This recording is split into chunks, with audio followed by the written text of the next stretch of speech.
दोस्तों, आज के इस वीडियो में हम बात करने वाले हैं एक स्मॉल कैप कंपनी के बारे में। अब ये जो कंपनी है ये फंडामेंटली काफ़ी स्ट्रॉन्ग है। कंपनी का बिजनेस काफ़ी अच्छा है। कंपनी के Q2 के रिजल्ट भी आ चुके हैं। हाल ही में ये कंपनी IPO के जरिए मार्केट में लिस्ट हुई, लेकिन कंपनी के शेयर ने भी मार्केट में अब तक कोई कमाल नहीं किया है। कहने का मतलब है कि कंपनी के शेयर में हमें बहुत ज़्यादा तेज़ी देखने को नहीं मिल रही है। अब हाल ही में कुछ ऐसी एक्टिविटी हमें देखने को मिल रही है जिससे ऐसा लग रहा है कि ये कंपनी आने वाले समय में बहुत ज़्यादा ग्रो करने वाली है, या फिर इसमें कुछ बड़ा हो सकता है। तो चलिए वीडियो को शुरू करते हैं। नमस्कार दोस्तों, आप सबका आपके अपने YouTube चैनल में बहुत बहुत स्वागत है। अब जैसा कि मैंने आपको बताया कि कंपनी एक स्मॉल कैप कंपनी है और इसका जो मार्केट कैप है वो 3,819 करोड़ का है, यानी कि कंपनी बहुत छोटी है। इसका जो पी रेशियो फ़िलहाल चल रहा है वो 28 का चल रहा है और फेस वैल्यू 1 रुपये का है। तो चलिए सबसे पहले हम कंपनी के बैलेंस शीट को देख लेते हैं कि कंपनी कैसा परफॉर्म कर रही है। अब यहाँ पर आपको 3 साल का इसका डेटा देखने को मिल रहा है, जो कि आपको मार्च 2019 से लेकर मार्च 2021 तक का देखने को मिल रहा है। चलिए सबसे पहले हम कंपनी के रिजर्व को देख लेते हैं। अब इसके रिजर्व एंड सरप्लस की बात करें तो 2019 में जो कंपनी का रिजर्व था वो है 183 करोड़, 2020 में वो बढ़ के 253 करोड़ हो गया और 2021 में इसमें हमें और भी ज़्यादा ग्रोथ देखने को मिल रही है और इसका रिजर्व बढ़ के 378 करोड़ हो गया है। तो यहाँ पर कंपनी के जो रिजर्व हैं वो कंटिन्यू हमें ईयर ऑन ईयर इंक्रीज़ करते हुए दिख रहे हैं। अब इसके लॉन्ग टर्म बोरोइंग की बात करें तो 2019 में कंपनी के ऊपर 11.26 करोड़ का डेट था, जो कि 2020 में घट के 10.44 करोड़ का हो गया और 2021 में इसका जो डेट है वो कम होके 7.45 करोड़ हो गया है। तो यहाँ पर कंपनी अपने डेट को कंटिन्यू कम कर रही है। अब जिस तरह कंपनी अपने डेट को कम कर रही है तो ऐसा लग रहा है कि आने वाले सालों में ये कंपनी पूरी तरह से डेट फ्री हो सकती है। इसके बाद शॉर्ट टर्म बोरोइंग की बात करें तो कंपनी के ऊपर अभी 22.51 करोड़ का डेट है। अब कंपनी के क्वार्टरली रिजल्ट की बात करें तो सबसे पहले चलिए हम इसके सेल्स को देख लेते हैं। तो जून 2020 में जहां कंपनी का सेल्स 116 करोड़ था, मार्च 2021 में बढ़ के 133 करोड़ हो गया और जून 2021 तक इसका जो सेल्स है वो 170 करोड़ हो गया है। तो यहाँ पर कंपनी का जो सेल्स है वो कंटिन्यू इंक्रीज़ कर रहा है। इसके बाद एक्सपेंस की बात करें तो कंपनी का एक्सपेंस जून 2020 में 83 करोड़ है, जो मार्च 2021 में बढ़ के 97 करोड़ हो गया है और जून 2021 में 115 करोड़। तो यहाँ पर हमें इसका जो एक्सपेंस है वो भी इंक्रीज़ होता हुआ दिख रहा है। अब जिस तरह कंपनी अपने प्रोडक्शन पे खर्च करती है, एडवर्टाइजमेंट पे खर्च करती है, इसके अलावा और भी बहुत सारी एक्टिविटीज़ हैं, तो इनमें जितना ज़्यादा एक्सपेंस किया जाता है उसके अकॉर्डिंग ही हमें सेल्स भी ज़्यादा देखने को मिलता है। तो इसलिए यहाँ पर हमें एक्सपेंस भी इंक्रीज होते हुए दिख रहे हैं। इसके बाद ऑपरेटिंग प्रॉफिट की बात करें तो जून 2020 में कंपनी का ऑपरेटिंग प्रॉफिट 34 करोड़ है, जो कि मार्च 2021 में बढ़ के 36 करोड़ और जून 2021 में 55 करोड़। तो यहाँ पर कंपनी का ऑपरेटिंग प्रॉफिट भी इंक्रीज़ कर रहा है। इसके बाद इसके ऑपरेटिंग मार्जिन की बात करें तो जून 2020 में कंपनी का ऑपरेटिंग मार्जिन 29% था, जो कि मार्च 2021 में थोड़ा सा हमें कम होता हुआ दिखा और ये घट के 27% दिख रहा है। इसके बाद जून 2021 में ये बढ़ के 32% हो गया है। अब इसके नेट प्रॉफिट की बात करें तो जून 2020 में कंपनी का नेट प्रॉफिट 24 करोड़ है, जो कि मार्च 2021 में बढ़ के 27 करोड़ हो गया और जून 2021 में इसमें हमें और भी ज़्यादा ग्रोथ देखने को मिल रही है और इसका नेट प्रॉफिट बढ़ के 42 करोड़ हो गया है। कंपनी के नेट प्रॉफिट में हमें काफ़ी अच्छी ग्रोथ देखने को मिल रही है। अब कंपनी के प्रॉफिट एंड लॉस स्टेटमेंट की बात करें तो सबसे पहले हम इसके ईयरली सेल्स को देख लेते हैं। तो कंपनी के सबसे पहले सेल्स को देखें तो मार्च 2017 में कंपनी का सेल्स 223 करोड़ था, जो 2018 में बढ़ के 248 करोड़ हो गया। 2019 में इसमें हमें और भी ज़्यादा ग्रोथ देखने को मिली और इसका सेल्स बढ़ के 341 करोड़, 2020 में 480 करोड़ और 2021 में ये बढ़ के 649 करोड़ हो गया है। तो कंपनी का जो सेल्स है वो कंटिन्यू हमें ईयर ऑन ईयर इंक्रीज़ करता हुआ दिख रहा है। इसके बाद एक्सपेंस की बात करें तो एक्सपेंस भी उसी तरह हमें बढ़ता हुआ दिख रहा है। 163 करोड़, 193 करोड़, 275 करोड़, 386 करोड़ और 466 करोड़। इसके बाद ऑपरेटिंग प्रॉफिट को देखें तो मार्च 2017 में ऑपरेटिंग प्रॉफिट 60 करोड़ है, जो 2018 में 55 करोड़ देखने को मिला, 19 में 65 करोड़, 2020 में 94 करोड़ और 2021 में इसमें हमें काफ़ी अच्छी ग्रोथ देखने को मिल रही है और इसका ऑपरेटिंग प्रॉफिट बढ़ के 183 करोड़ हो गया है।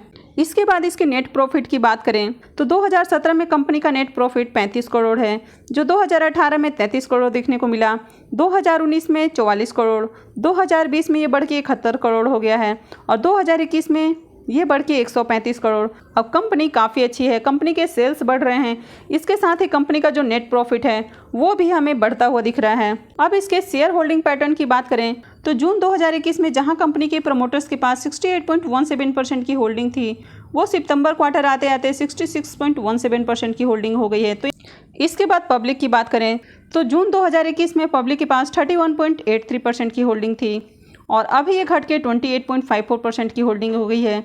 जून 21 में हमें FIIs और DIIs की कोई भी होल्डिंग्स देखने को नहीं मिल रही है, लेकिन अभी देखिए कि FIIs की 2.99% यानी कि करीब 3% की होल्डिंग दिख रही है। इसके अलावा DIIs की भी 2.30% की होल्डिंग देखने को मिल रही है। अब FIIs और DIIs किसी कंपनी में होल्डिंग्स इंक्रीज कर रहे हैं तो इसका मतलब है कि कंपनी आने वाले समय में अच्छा ग्रोथ दिखा सकती है।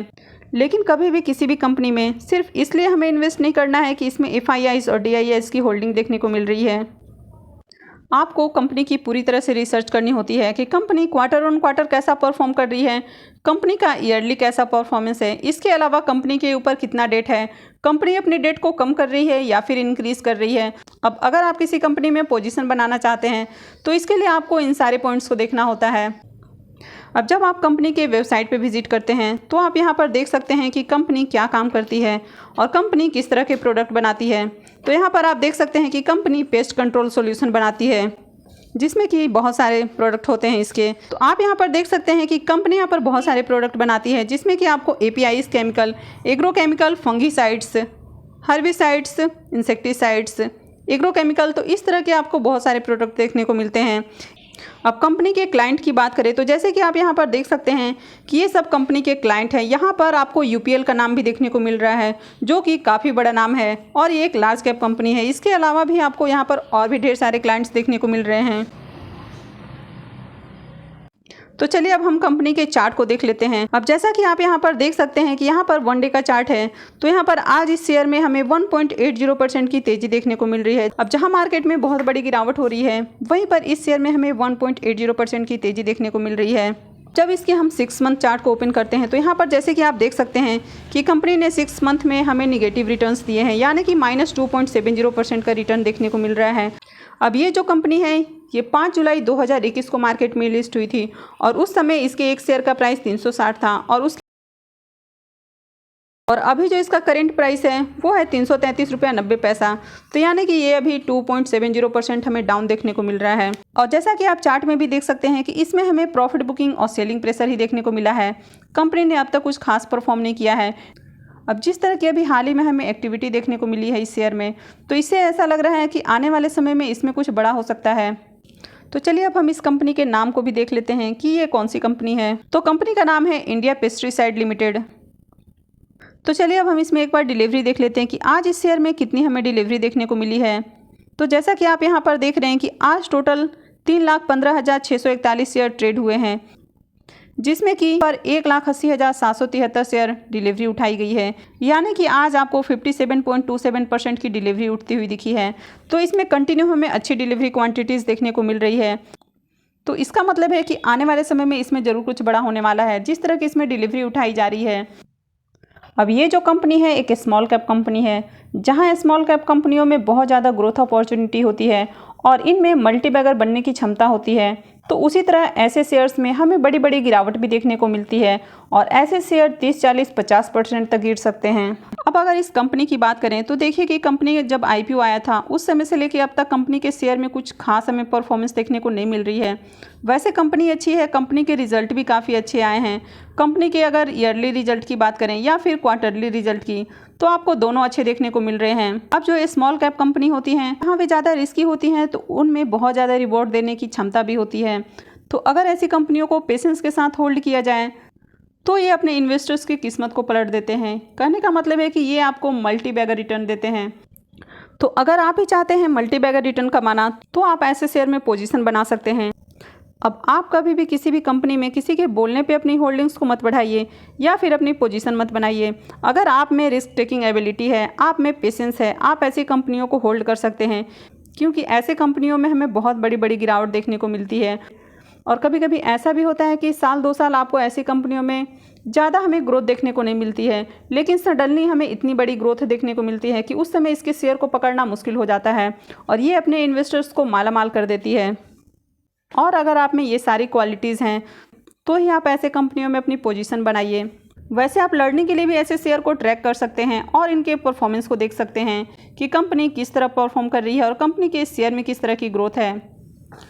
तो दोस्तों, मुझे उम्मीद है कि आपको ये वीडियो अच्छी लगी होगी। अगर आपको वीडियो अच्छी लगी है तो प्लीज़ वीडियो को लाइक कीजिए, और अगर आपने अब तक चैनल को सब्सक्राइब नहीं किया है तो प्लीज़ चैनल को सब्सक्राइब कर लीजिए। और वीडियो को अंत तक देखने के लिए आप सबका बहुत बहुत धन्यवाद।